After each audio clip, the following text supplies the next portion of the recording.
Student, अगर आप भी ओटी का कोर्स या फिर एनेस्थीसिया का कोर्स या फिर आप बीएससी नर्सिंग या फिर जीएनएम एनएम या फिर इमरजेंसी ट्रॉमा केयर टेक्नीशियन या फिर इसके अलावा भी कोई कोर्स कर रहे हैं आप, तो आप सभी लोगों के लिए ये वीडियो काफ़ी इंपॉर्टेंट होने वाला है। इस वीडियो में आज हम पढ़ने वाले हैं सर्जिकल इंस्ट्रूमेंट।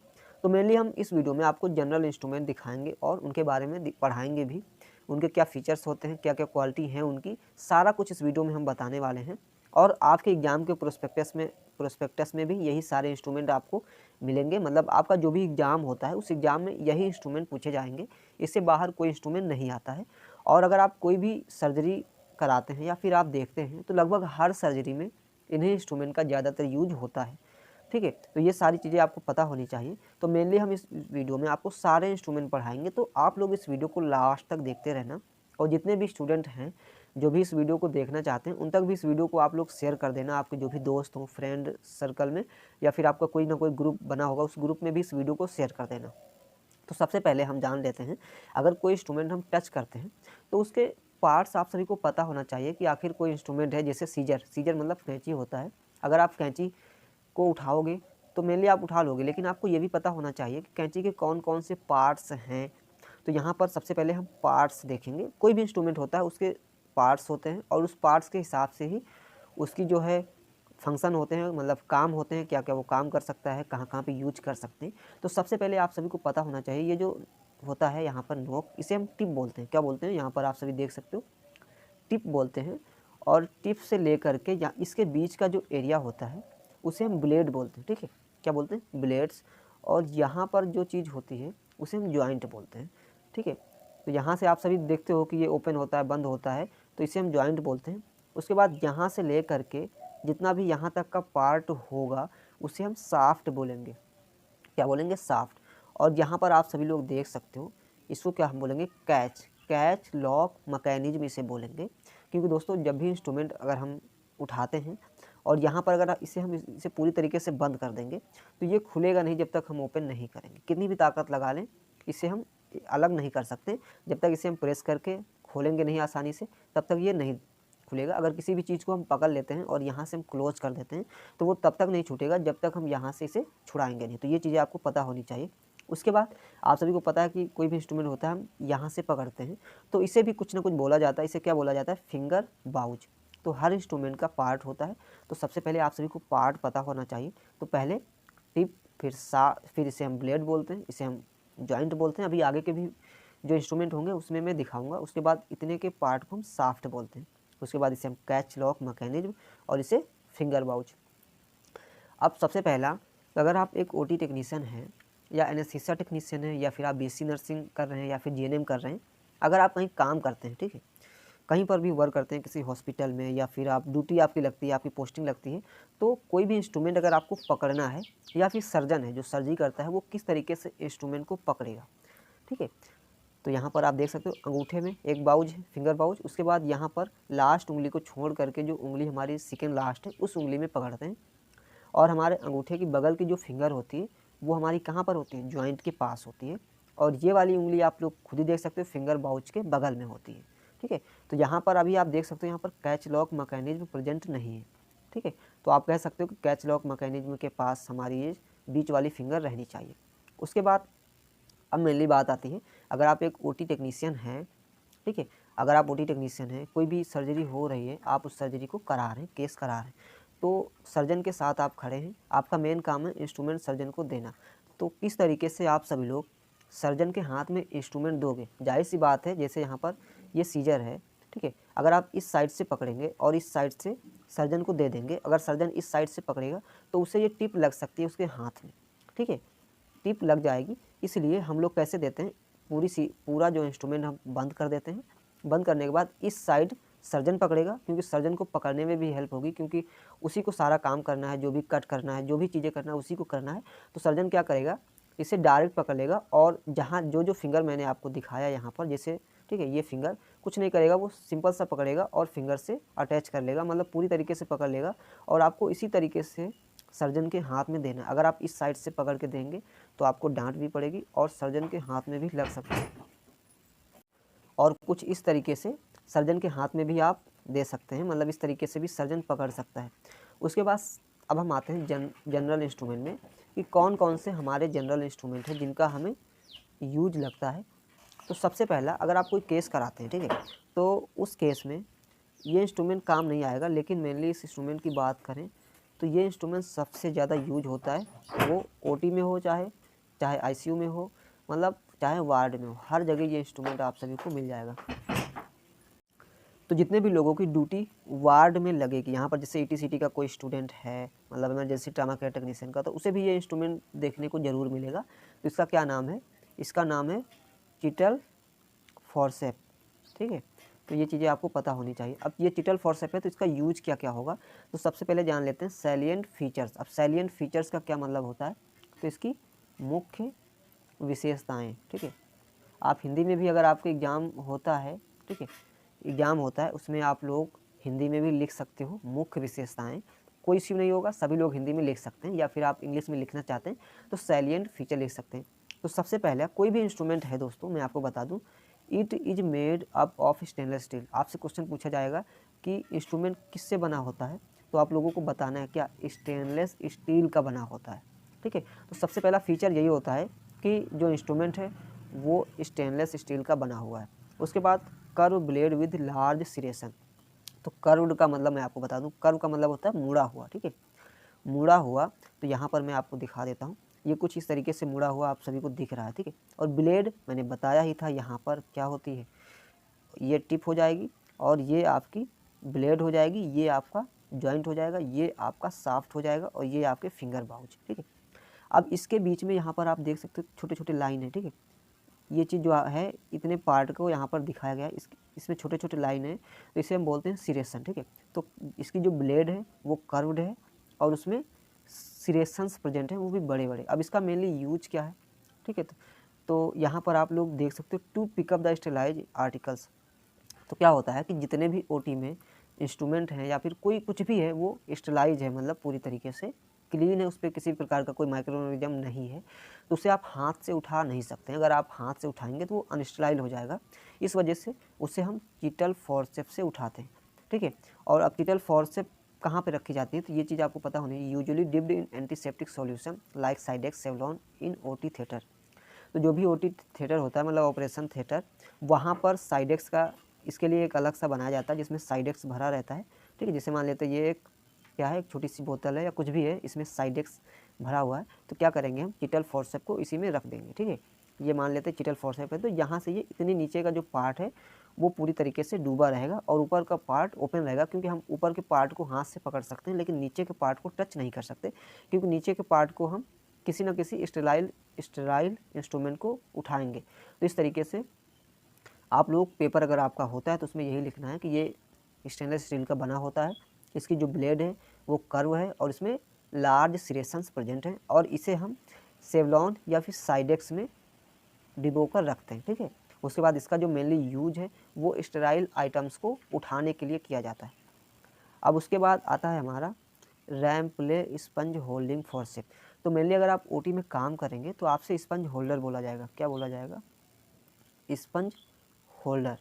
तो आपसे ये नहीं बोला जाएगा कि RAM play sponge holding forceps दीजिए, तो वहाँ पर बोला जाएगा स्पंज होल्डर। तो आप लोग इस इंस्ट्रूमेंट को अच्छे से देख लीजिए किस तरीके से बना हुआ है और आप लोग खुद अपने दिमाग से लगाइए इसके पार्ट्स क्या क्या होंगे, कहाँ पर क्या चीज़ें होंगी, ठीक है। तो सबसे पहले हम देखते हैं इसके साइलिएंट फीचर्स, ठीक है। साइलिएंट फीचर्स में क्या है, tip of the blades are oval, ठीक है। तो यहाँ पर इसकी tip of the blades are oval. तो यहाँ पर आप लोग देख सकते हो इसकी जो टिप है और ब्लेड है वो किस तरीके की है, ओवल शेप की है, ठीक है। ओवल शेप मतलब गोलाकार या फिर अंडाकार आप लोग कह सकते हो, ठीक है, इस तरीके की है। और इसमें भी आप लोग देख सकते हो छोटी छोटी धारी यहाँ पर प्रेजेंट हैं, तो इन्हें आप लोग क्या बोलोगे, ठीक है। तो इन्हें आप लोगों को बोलना है ट्रांसवर्स सिरेशंस, ठीक है। तो यहाँ पर ये जो आपको छोटी छोटी लाइनिंग दिख रही है इन्हें ट्रांसवर्स सिरेशंस बोलते हैं, मतलब इसकी जो ब्लेड है, टिप है, वहाँ पर ट्रांसवर्स सिरेशंस प्रेजेंट हैं, ठीक है। उसके बाद ये इंस्ट्रूमेंट फेनिस्ट्रेटेड है। फेनिस्ट्रेटेड का मतलब आप लोग देख सकते हो यहाँ पर स्पेस है बीच में, ठीक है। अब ये क्यों होता है, क्योंकि इसके वेट को कम किया जा सके, ठीक है, इस वजह से हम इसे फेनिस्ट्रेटेड भी बोलेंगे। तो फेनिस्ट्रेटेड का मतलब यही होता है कि उसे हल्का किया जा सके या फिर ये हल्का है। उसके बाद बॉक्स टाइप ऑफ जॉइंट, ठीक है। तो यहाँ पर आप लोग देख सकते हो जॉइंट किस तरीके का है, बॉक्स टाइप जॉइंट है यहाँ पर, ठीक है। तो इसमें फिंगर बाउच प्रेजेंट है, कैच लॉक मैकेनिज्म प्रेजेंट है, तो ये सारी चीज़ें भी आप लोग लिख सकते हो। अब मेनली इसका यूज क्या होता है यहाँ पर आप सभी देख सकते हो, फॉर प्री ऑपरेटिव स्क्रबिंग, जैसे किसी भी पेशेंट का ऑपरेशन होना है, ठीक है, मान लेते हैं उसका एब्डोमेन है, एब्डोमेन में ऑपरेशन होना है, वो भी ओपन होना है, चीरा लगेगा और पूरी तरीके से उसका ऑपरेशन होगा, तो सबसे पहले उस एरिया को क्लीन किया जाता है, तभी जाके वहाँ पर चीरा लगाते हैं, इंसिजन लगाते हैं। तो क्लीन करने के लिए स्पंज होल्डर का ही यूज करते हैं, क्योंकि यहाँ पर आप सभी देख सकते हो, यहाँ पर क्या होगा, हम अच्छे से कॉटन को यहाँ पर दबा लेंगे, मतलब अच्छे से कॉटन को यहाँ पर दबा लेंगे। यहाँ पर आप फिंगर बाउच के पास में आप लोग खुद ही देख सकते हो कैच लॉक मैकेनिज्म प्रेजेंट है, आराम से पूरी तरीके से पकड़ लेंगे, वो नहीं निकलेगा। उसके बाद क्या है, इसी से हम स्क्रबिंग करते हैं, मतलब उसे क्लीन करते हैं उस एरिया को। जब भी आप ओटी में वर्क करोगे तो आप सभी लोग खुद ही देखोगे, ठीक है। उसके बाद as a pile holding forcep during haemorrhoidectomy, मतलब पाइल का मतलब होता है बवासीर। तो जो भी पेशेंट है, क्या है कि किसी को बवासीर होता है तो वहाँ पर इस इंस्ट्रूमेंट से होल्ड करने के लिए मेनली वहाँ पर यूज करते हैं। जब भी आप बवासीर की सर्जरी देखोगे तो आपको स्पंज होल्डर के बारे में पता चल जाएगा। उसके बाद to hold the cervix of uterus during per vaginal examination, जैसे कोई वजाइना में अगर प्रॉब्लम्स होती है तो वहाँ पर क्या होता है, सर्विक्स को हमें होल्ड करना होता है, तो वहाँ पर भी हम स्पंज होल्डर का यूज करते हैं। उसके बाद मेनली आते हैं हम नीडल होल्डर पर, किस पर, नीडल होल्डर पर। इस इंस्ट्रूमेंट के बारे में आप लोगों को बताएंगे। सबसे पहले आप लोग खुद ही इसके साइलेंट फीचर का देख लीजिए, अच्छे सोच लीजिए क्या क्या होगा। यहाँ पर टिप है, ब्लेड है, जॉइंट है, साफ्ट है और कैच लॉक मैकेनिज्म है, फिंगर बाउज है, तो ये सारी चीज़ें आप लोगों को पता होनी चाहिए, ठीक है। तो साइलेंट फीचर्स यहाँ पर लिखा हुआ salient feature, there are criss cross serrations on in inner aspect, मतलब कि यहाँ पर क्रिस क्रॉस सिरेशंस प्रेजेंट हैं, वो भी इसके अंदर। यहाँ पर आप देख सकते हो, यहाँ पर छोटे छोटे सिरेशंस आपको दिख रहे हैं, ठीक है। तो इस तरीके से सिरेशंस आपको देखने को मिलेंगे इसमें, तो इन्हें हम बोलते हैं क्रिस क्रॉस सिरेशंस। मेनली आपके लिए ये क्वेश्चन आता है एग्जाम में कि नीडल होल्डर में किस प्रकार के सिरेशंस प्रेजेंट हैं, तो क्रिस क्रॉस सिरेशंस प्रेजेंट हैं। उसके बाद यहाँ पर most of them have central groove in the central of the blade, मतलब यहाँ पर ये जो इंस्ट्रूमेंट है इसके अंदर यहाँ पर आपको छोटे छोटे गड्ढे देखने को मिलेंगे इसके ब्लेड में, ठीक है। तो इसका कहने का मतलब यही है सेकेंड। उसके बाद एंटीरियर 2/3 एंड पोस्टीरियर 1/3, तो अगर कोई भी नीडल होती है, ठीक है, तो एंटीरियर हम 2/3 पकड़ते हैं और पोस्टीरियर हम 1/3 पकड़ते हैं। उसके बाद यहाँ पर यूज लिखा हुआ है, you to hold the different types of needle while suturing and ligation, मतलब किसी का सर्जरी होती है, सूचरिंग मतलब आप लोगों ने सुना होगा टाँके लगाना, ठीक है, टाँके लगाना, तो इसी के द्वारा हम लोग सूचरिंग करते हैं, ठीक है। नीडल होल्डर के द्वारा ही हम नीडल को होल्ड करते हैं, उसके बाद हम सूचरिंग करते हैं। और गांठ भी, लिगेशन का मतलब होता है गांठ लगाना, तो नीडल होल्डर की हेल्प से ही हम लोग गांठ लगाते हैं। तो जब आप लोग ओटी में वर्क करोगे तो आप सभी को आराम से पता चल जाएगा किस प्रकार से नीडल होल्डर यूज करते हैं और कैसे गांठ लगाते हैं। अगर आप लोगों को सीखना है कि गांठ कैसे लगाते हैं तो आप लोग कमेंट करना, मैं उस पर भी एक वीडियो बना दूंगा। उसके बाद आता है स्काल्पल ब्लेड, इन्हें हम सर्जिकल ब्लेड कहते हैं। अगर किसी भी पेशेंट की सर्जरी होना है तो सबसे पहले आप जिस पार्ट की सर्जरी करना है उस पार्ट को कट करोगे तभी तो सर्जरी कर पाओगे, तो कट करने के लिए आपको ब्लेड का यूज करना पड़ेगा। तो कैसी ब्लेड होती है, तो सर्जिकल ब्लेड्स होती हैं। मेनली मैं आपको बता दूं, अगर आप ओटी में वर्क करोगे तो कौन कौन सी ब्लेड का यूज होगा, तो ओटी में आपको 11 नंबर की ब्लेड देखने को मिलेगी, 11 नंबर की, 15 नंबर की और 23 नंबर की। यही 3 ब्लेड्स हैं जिनका यूज मेनली ओटी में होता है। तो मान लेते हैं जैसे कोई पेशेंट है, उसके एब्डोमेन में सर्जरी होना है, ठीक है, एब्डोमेन की कहीं पर भी, तो चीरा लगाना है तो कैसे लगाओगे, तो इन्हीं ब्लेड की हेल्प से ही आप लोग उसे कट कर सकते हो। चीरा लगाने को हम लोग बोलते हैं इंसीजन, ठीक है, इंसीजन बोलते हैं। अब यहाँ पर क्या है कि मैं आपको बता दूं, ये ब्लेड हैं यहाँ पर अलग अलग साइज की हैं। तो सबसे पहले लिखा हुआ scalpels are use for cutting skin and tissue during surgical procedure, मतलब इन ब्लेड का यूज स्किन को कट करने के लिए, टिश्यू को कट करने के लिए सर्जरी के टाइम पे किया जाता है। उसके बाद there are different types of blades specific to the type of procedure, मतलब यहाँ पर आप सभी लोग खुद ही देख सकते हो कि अलग अलग प्रकार के यहाँ पर ब्लेड्स हैं, क्योंकि अलग अलग सर्जरी होती है तो अलग अलग ब्लेड का भी यूज करना पड़ेगा। ऐसा नहीं होता है कि एक ही ब्लेड से हर जगह की सर्जरी की जा सकती है, ऐसा नहीं होता है। तो अलग अलग प्रोसीजर के लिए अलग अलग ब्लेड का यूज हम करते हैं। उसके बाद the function of cutting edge decides its function, the shape of the cutting edge decides its function, मतलब इसका जो शेप बना हुआ है वही डिसाइड करता है कि ये क्या क्या काम करेगा। उसके बाद surgical blades very bye size and shape. तो मतलब सर्जिकल ब्लेड हैं जो अलग अलग शेप में भी होती हैं, साइज में भी होती हैं। अब हम आते हैं इस इंस्ट्रूमेंट पर, जिसका मेनली काम होता है सर्जरी के टाइम पर ही, जब भी चीरा लगाना होगा ब्लेड से ही आप कट करोगे, तो ब्लेड खुद आप अपने हाथ से तो पकड़ नहीं सकते हो कि हाथ से पकड़ा और हमने कट कर दिया। तो इसी की हेल्प से हम लोग जो है इंसिजन लगाते हैं, ठीक है। तो यहाँ पर क्या लिखा हुआ है, BPKH हैंडल, मतलब मैं आपको बता देता हूँ BPKH। तो इसका फुल फॉर्म क्या होता है, B का मतलब होता है बार्ड, P का मतलब होता है पार्कल, और K का मतलब होता है नाइफ, H का मतलब होता है हैंडल। तो इसका जो फुल फॉर्म होता है बार्ड पार्कल नाइफ हैंडल, ठीक है। तो मेनली आपसे OT में बोला जाएगा BP हैंडल, ठीक है। क्या बोला जाएगा, BP हैंडल। तो इसे हम लोग BP हैंडल बोलते हैं। तो यहाँ पर आप देख सकते हो 3 नंबर का BP हैंडल है और 4 नंबर का BP हैंडल है। तो यहाँ पर आप लोग ये कंफ्यूज मत हो जाना स्काल्पल ब्लेड हैंडल, क्योंकि इसी में हम लोग इन ब्लेड को अटैच करते हैं। यहाँ पर आप लोग देख सकते हो, यहाँ पर स्पेस दिया हुआ है, यही स्पेस जो है यहाँ पर अटैच होता है, ठीक है। यहाँ पर आप लोग देख सकते हो, ठीक है, यहाँ पर ही अटैच होता है इस जगह पर, और किसी भी इंसिजन को हम लगाते हैं इस तरीके से। अब यहाँ पर देखते हैं लिखा हुआ है 1 inch is narrower with a slot for attaching the scalpel blade, ठीक है। तो मतलब इनका कहने का मतलब है एक इंड जो है पतला होता है, ठीक है।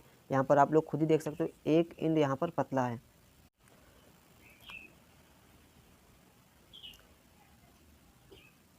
और मैंने बताया ही है कि आप सभी को कि इसी में हम जो है ब्लेड अटैच करते हैं यहाँ पर। और यहाँ पर आप लोगों को ये भी चीज़ें दिख रही होंगी, क्योंकि इससे जो है ग्रिपिंग अच्छी होती है, ये मतलब कि हाथ से छूटता नहीं है। उसके बाद द शाफ्ट इज ग्रूव्ड, तो इसका जो शाफ्ट है उसमें छोटे छोटे गड्ढे होते हैं ताकि जो है वो फिसले नहीं, ठीक है। उसके बाद लिखा हुआ having serrations on whole its length, ठीक है।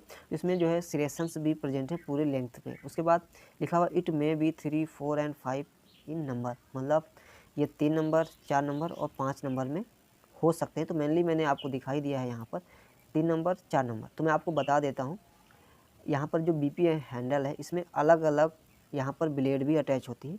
तो यहाँ पर आप सभी को पता होना चाहिए, जो 11 नंबर की ब्लेड है, 15 नंबर की ब्लेड है, ये 3 नंबर के BP हैंडल में जाती है। और जो 23 नंबर की ब्लेड है, मेनली यही तीन का यूज होता है, तो आप सबको पता होना चाहिए।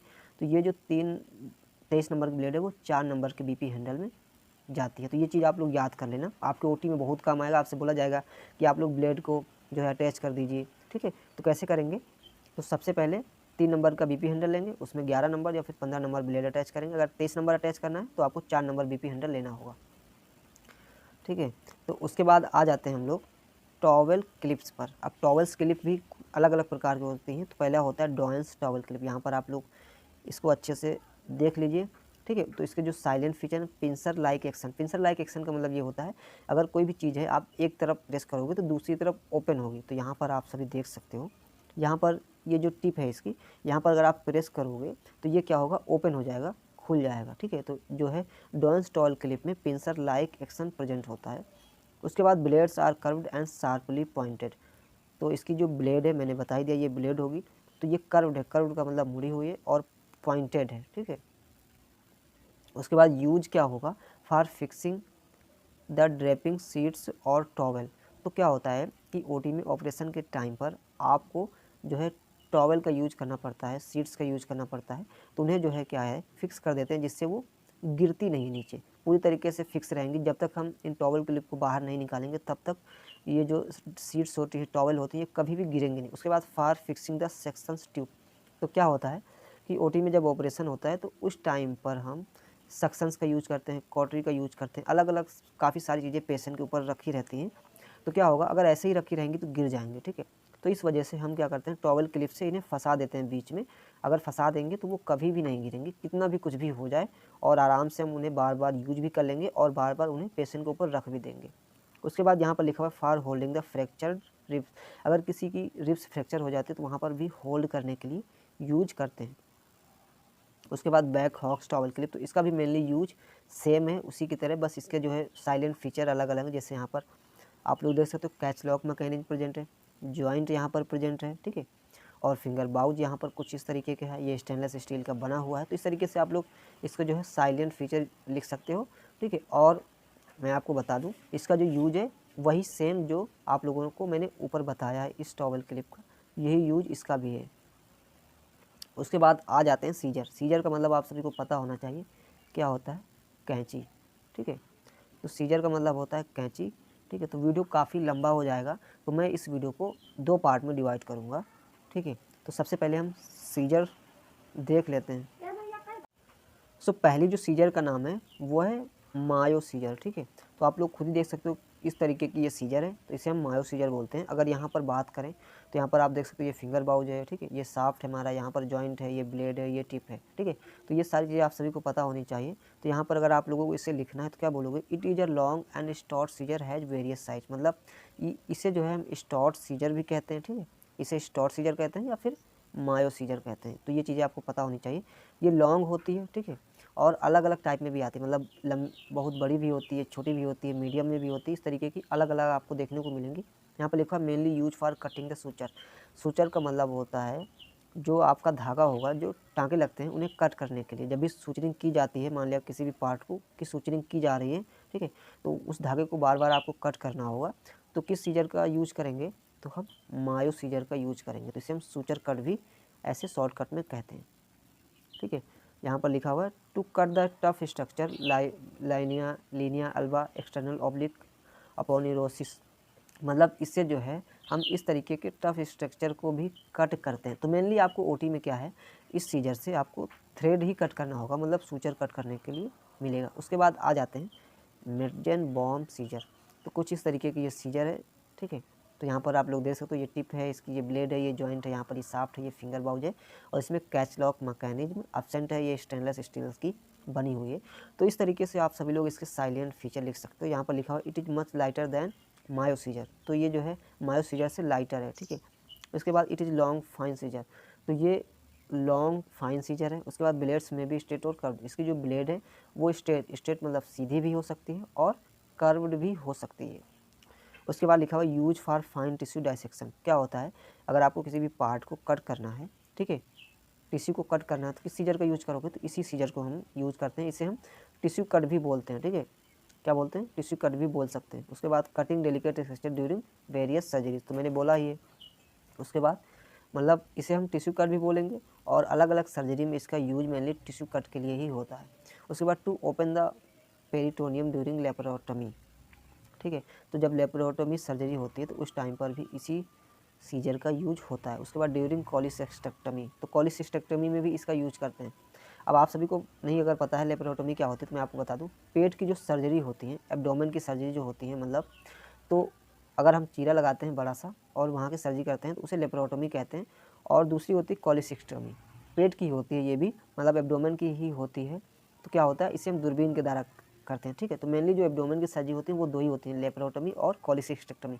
तो कॉलिसिस्टेक्टमी हम दूरबीन के द्वारा भी किसी चीज़ का ऑपरेशन करते हैं, या फिर लेप्रोटोमी मतलब पूरा जो है हम इंसिजन लगा देंगे, पूरे जितने भी पेट के मतलब एब्डोमेन के अंदर ऑर्गन हैं, जितने भी हमारे पार्ट्स हैं, उन्हें हम खुद ऐसे आंखों से देख के ही सर्जरी करते हैं, मतलब पूरा ओपन करके करते हैं, या फिर कॉलिसिस्टेक्टमी या दूरबीन के द्वारा।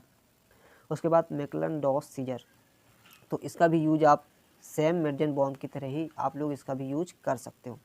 उसके बाद हेथ सूचर कटिंग सीजर, तो इसका मेनली सूचर कट करने के टाइम पे ही इसका यूज़ किया जाता है। मान लिया आपकी सर्जरी हो गई, ठीक है, सर्जरी होने के बाद जब आप लोग टाँके, सूचर मतलब टाँके होता है, जब आप लोगों को टाँके कट करवाना होगा तो इस सीजर से हम लोग टाँके कट करवा सकते हैं। तो यहाँ पर आप देख सकते हो fine scissor curved and angle type, तो ये फाइन सीजर है और कर्व्ड है, कर्व्ड मतलब मुड़ी हुई, यहाँ पर आप सभी लोग खुद ही देख सकते हो मुड़ा हुआ है। और blades are too small and sharp, इसकी जो ब्लेड्स है वो बहुत छोटी मतलब स्मॉल है और शार्प है, मतलब इतनी शार्प है कि आपका जो सूचर होता है उसे कट कर देता है आराम से। उसके बाद at the tip there are serrations, जो इसकी जो टिप है ना वहाँ पर सिरेशंस भी present to cut the skin suture, तो स्किन पर जो भी सूचर टाँके लगे होते हैं उन्हें कट करने के लिए ही यूज करते हैं।